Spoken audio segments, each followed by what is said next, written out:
UFC 이전 2승. 훌륭한 성적입니다. 하지만 냉정하게 묻겠습니다. 팬들은 고석현에게 무엇을 더 원할까요? 바로 피니쉬입니다. 안정적인 경기 운영으로 승리를 챙겨온 고석현. 그러나 이번 휴스턴 대회는 다릅니다.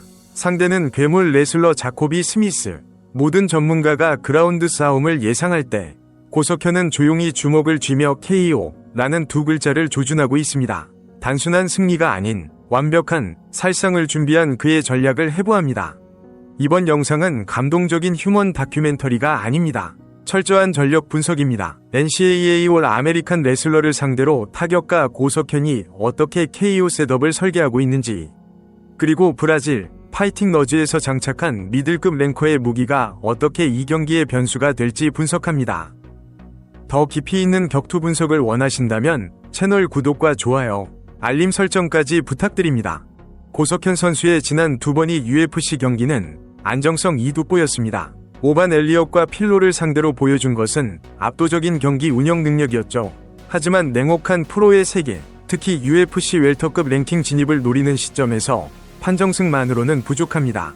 임팩트가 필요합니다. 이번 자코비 스미스 전을 앞두고 고석현 캠프의 기류가 미묘하게 바뀌었습니다. 서울 압구정 하바스 MMA에서 포착된 그의 훈련은 단순한 체력 단련이 아니었습니다. 그는 이번에는 피니쉬를 내고 싶다, 다양한 무기를 확보했다 고 직접적으로 언급했습니다.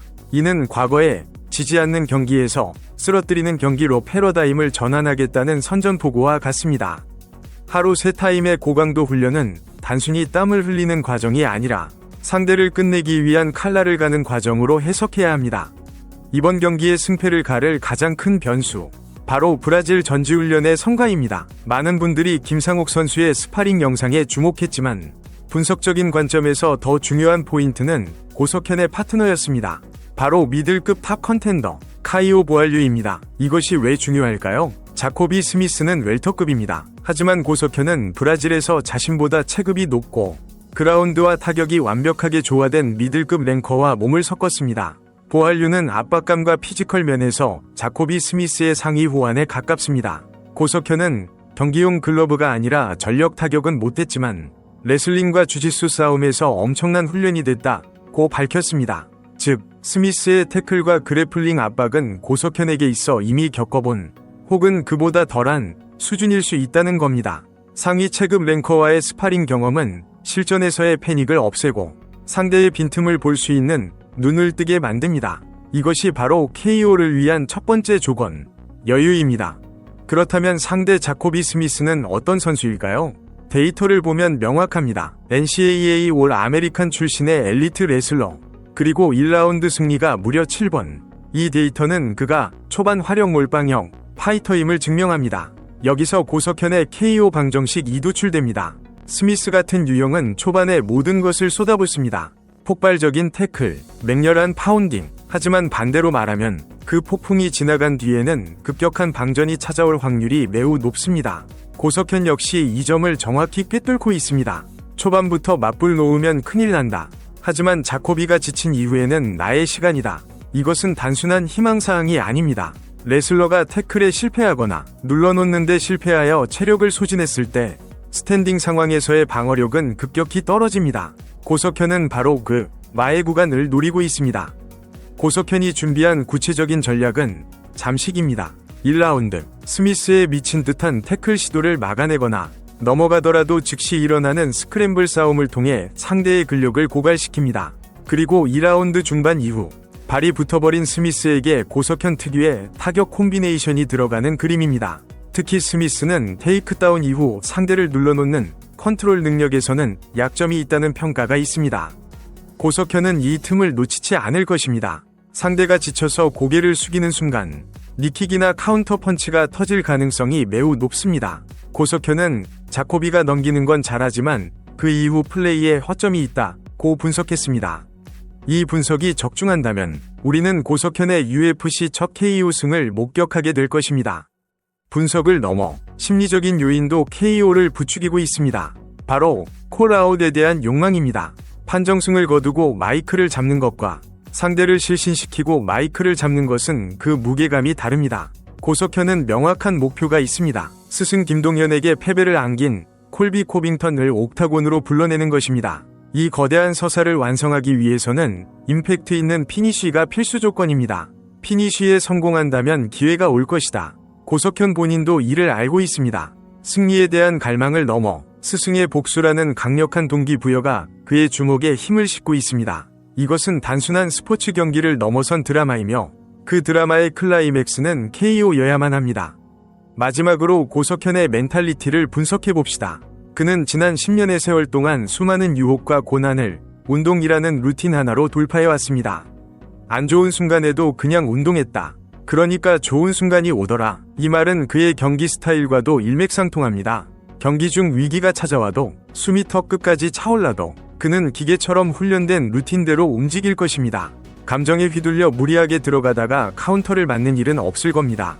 차갑게 식은 머리와 뜨겁게 달궈진 심장. 이것이 베테랑 고석현이 가진 가장 무서운 무기입니다. 자코비 스미스가 본능으로 싸운다면 고석현은 철저히 계산된 본능으로 싸웁니다.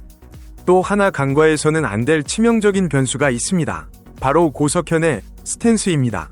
고석현은 사우스포, 왼손잡이이고 자코비 스미스는 오소독스, 오른손잡이입니다. 서로의 앞손과 앞발이 맞물리는 오픈 스탠스 상황. 이는 레슬러에게 득이 될 수도 독이 될 수도 있는 양날의 검입니다. 자코비 스미스가 태클을 시도하려면 앞발을 깊숙이 찔러 넣어야 하는데 바로 그 진입 경로에 고석현의 가장 강력한 무기인 왼손 스트레이트가 장전되어 있습니다. 통계적으로 레슬러들이 사우스포 타격가에게 카운터를 허용하고 실신하는 경우가 많은데 이는 태클 타이밍에 날아오는 뒷손을 시야 밖에서 맞기 때문입니다. 고석현이 브라질에서 갈고 닦은 무기가 바로 이 타이밍 싸움일 것입니다. 스미스가 고개를 숙이고 들어오는 순간 고석현의 왼손이나 니킥이 그 궤적을 요격한다면 경기는 의외로 허무하게 단 한 방에 끝날 수 있습니다. 자코비 스미스의 레슬링이 무서운 이유는 그의 엄청난 하체 탄력에서 나오는 폭발력 때문입니다. 그렇다면 고석현은 어떻게 이 엔진을 꺼버려야 할까요? 정답은 카프킥에 있습니다. 스미스처럼 무게중심을 낮게 잡고 전진하는 레슬러들은 필연적으로 앞다리에 체중이 실릴 수밖에 없습니다. 이는 카프킥을 위한 완벽한 표적이 됩니다. 고석현이 경기 초반 무리한 큰 공격 대신 집요하게 스미스의 종아리를 두들겨준다면 시나리오는 완전히 달라집니다. 다리에 데미지가 쌓여 스텝이 죽는 순간 스미스의 태클 속도는 반감됩니다. 폭발력이 사라진 레슬러는 타격가에게 그저 움직이는 샌드백에 불과합니다. 고석현이 스미스의 다리를 묶어두고 케이지 중앙에서 사냥을 시작하는 그 시점이 바로 우리가 기다리는 KO 타임라인의 시작입니다. 결론적으로 이번 경기는 창과 방패위 대결이 아닙니다. 폭탄과 해체 전문가위 대결입니다. 초반에 터지려는 자코비 스미스라는 폭탄을 고석현이 얼마나 정교하게 해체하고 역으로 폭발시키느냐가 관건입니다. 데이터와 훈련 과정, 그리고 선수의 위지를 종합해볼 때 이번 경기에서 고석현의 KO 승리 가능성은 그 어느 때보다 높습니다. 과연 그는 휴스턴의 밤을 자신의 것으로 만들고 당당하게 콜비 코빙턴의 이름을 외칠 수 있을까요? 2월 22일, 그 증명의 순간이 다가옵니다. 오늘의 분석은 여기까지입니다. 고석현 선수가 어떤 기술로 피니쉬를 장식할지 여러분의 예상을 댓글로 남겨주세요.